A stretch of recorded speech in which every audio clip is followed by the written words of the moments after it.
ऐसी कौन सी बड़ी घटना घट गई थी कि एक शिक्षक को जेल जाने की नौबत आ गई। तो न्यायालय से उम्मीद नहीं बनी, राष्ट्रपति से मिलने गए तो वो नहीं मिले, चुनाव आयोग ने हमें सुना नहीं, सिस्टम हमें सुनता नहीं है। तो अब रास्ता क्या है?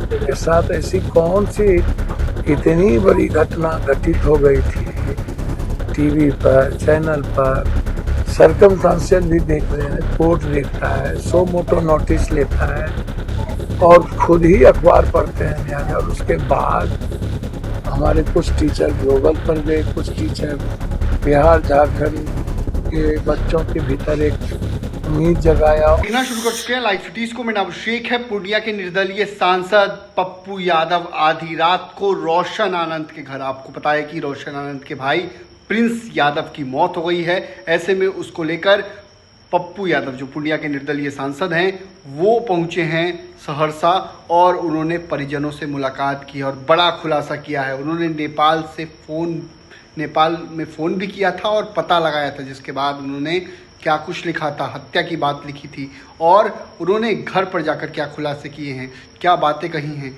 वो पहले आप सुनिए। यादव के लिए पप्पू यादव क्या करेंगे सर, क्योंकि घर पे पहुंचे हैं। मैं भैया दिन भर हम लोग उसी में लगे थे कि जो हालात बने उसमें दोनों भाई कहा, मैंने तभी भी कहा था कि ऐसी कौन सी बड़ी घटना घट गई थी कि एक शिक्षक को जेल जाने की नौबत आ गई।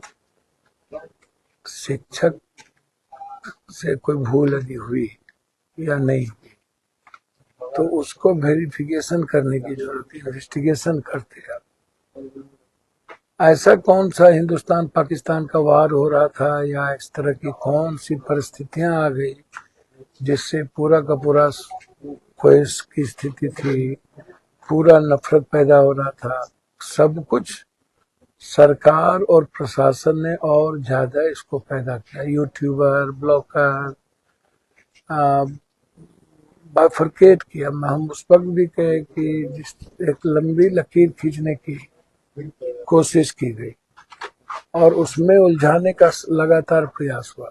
मैं फिर कह रहा हूँ, एक बड़े लेवल पर साजिश, क्या कल 20, 30, 40% ही ऐसे कोचिंग हैं जो जिन्होंने एक विश्वास को पाया है, एक उम्मीद जगाया है बिहार के बच्चों को और झारखंड, यूपी के बच्चों को। जो बेंगलोर अन्य जगहों पर लोग जाते थे तो वह भी एक बहुत बड़ा कारण था कि जिसके कारण एक बड़ी साजिश हुई। कल क्या लगता है कि रोशन आनंद सर आएंगे, क्योंकि जिस तरीके से आपने कोशिश किया तो इनका पार्थिव शरीर जो है घर तक पहुंचा है। से परिवार बहुत ही व्याकुल और मतलब अनएक्सपेक्टेड ऐसी घटना। मैं कई बार अभी भी मैंने कहा दरभंगा में, कभी कभी वक्त ना इंसान को बिल्कुल जीते जागते लाइफ को खत्म कर देता है। अब एक भाई जेल में, एक भाई इन्वेस्टिगेशन जारी है, परिस्थितिजन कोई कुछ बोल रहा है, कोई कुछ बोल रहा है। मैंने सुबह ही 9:30 पौने 10 में ट्वीट किया था। जब हम एडीजे के यहाँ से लौट रहे थे और हमको 8:15 बजे के लगभग खबर मिली तो हम नेपाल तुरंत फोन किए तो सारी चीजों की जानकारी हमको मिली। फिर मैंने ट्वीट भी किया। तो निश्चित रूप से भगवान यह दिन और इस तरह की परिस्थितियां इंसान के जीवन में घटित ना हो तो ज्यादा बेहतर। यह घटना परिवार को ही नहीं, समाज को भी, और एक उम्मीद जो रोशन सर के भीतर या उसमें जो एक विश्वास उन्होंने पैदा किया है, हर आदमी आज दोस्त भी दुश्मन भी इस तरह के घटना से लगभग सभी लोग आते। अब सोचिए ना, 7 बजे हम पटना से चले और हमें 1 घंटा पहले ही आना था, लेकिन लेट हुए। मैं तो सिर्फ इतना ही कहूँगा, निश्चित रूप से न्यायालय को भी, अब मैं आज भी कहा हूँ कि न्यायालय हम गए, तो न्यायालय से उम्मीद नहीं बनी, राष्ट्रपति से मिलने गए तो वो नहीं मिले, चुनाव आयोग ने हमें सुना नहीं, सिस्टम हमसे सुनता नहीं है। तो अब रास्ता क्या है? अब कुछ भी रास्ता लोकतंत्र को बचाने के लिए नहीं बचता है। उस तरह रोशन के साथ ऐसी कौन सी इतनी बड़ी घटना घटित हो गई थी, टीवी पर, चैनल पर, सर्कमस्टांशियल भी देख रहे हैं, कोर्ट देखता है, सो मोटो नोटिस लेता है और खुद ही अखबार पढ़ते हैं न्यायालय, और उसके बाद भी उनको जेल भेज देना। सरकार और पुलिस तो चाहती ही है इस तरह का घटना को और आग लगाने का काम किया जाए, तो गलत तरीके से रोशन को जेल भेजा गया। यह केस नहीं बनता था कि उसमें वो जीत जाए, मुझे समझ में नहीं आई। फिर मैं कह रहा हूं कि ईश्वर जिस तरीके से इस परिवार को,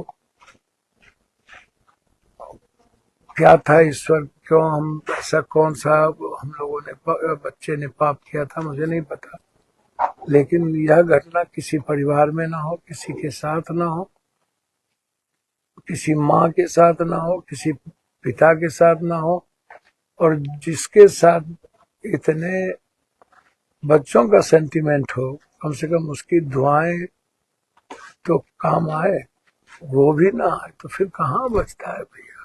बहुत बुरी परिस्थिति है, और मुझे लगता है कि कल रोशन निश्चित रूप से आएंगे, और एक ही समाज में, इस गांव का, परिवार का, माँ का, पिता का, अपने रिश्तेदारों का सहारा है रोशन, निश्चित रूप से कला। सर एक सवाल, एक तो आपके क्षेत्र मतलब कोसी सीमांचल का ये लाल था, उसके बाद जो है जिस समाज से आते हैं उस समाज के लोग जो है काफी ज्यादा आज अपने नेता को खोज रहे थे इस घटना के बाद।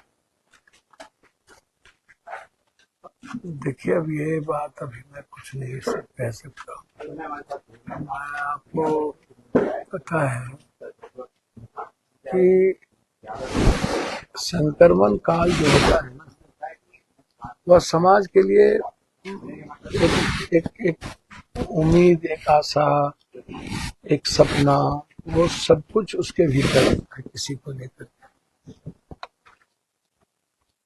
आप इसको ऐसे समझ सकते हैं कि उन्होंने अपनी काबिलियत के द्वारा, उन्होंने अपने हुनर के द्वारा, मैं हमेशा कहता हूँ कि चाइना हुनर की बात करता है, अमेरिका ज्ञान की बात करता है, और जब हम भारत आते हैं, बिहार आते हैं, तो हमारे IIM IT के लोग किस मंदिर पर, किस भाग पर, किस मस्जिद पर, किस गुरुद्वारे पर, किस चर्च पर कौन से ईटा लगेगा, कौन सा लोहा लगेगा, किसकी भाग खत्म हो गई, किसको भगवान के सहारे की जरूरत है। तो ये जो हुनर उन्होंने जो पैदा किया ना, और एक बेहतर काबिलियत को जन्म दिया, जिसके चलते कम समय में हमारे कुछ टीचर ग्लोबल पर गए, कुछ टीचर बिहार झारखंड के बच्चों के भीतर एक उम्मीद जगाया, और उस पर वो उस विश्वास पर खरे उतरे। तो वो जो समर्पण का भाव दिखा, बिल्कुल गोल जो था, एक लक्ष्य था कि हमें यही करना है, हम इसी लक्ष्य की ओर बढ़ेंगे, मेरे पास दूसरा कोई रास्ता नहीं, मैं हुनर के अलावे, काबिलियत के अलावे दूसरी बात ही नहीं करता। तो ऐसे लोगों का जो रेस्पेक्ट है, वो आम आदमी के बीच धीरे धीरे बनता है। तो निश्चित रूप से जिस विश्वास के साथ उन्होंने मेहनत किया। तो आपने सुना कि पूर्णिया के निर्दलीय सांसद पप्पू यादव ने क्या कुछ कहा, किस तरीके से बातों को कहा है। बने रहिए लाइव सिटीज के साथ, हमारे यूट्यूब चैनल को सब्सक्राइब करिए, लाइक, धन्यवाद।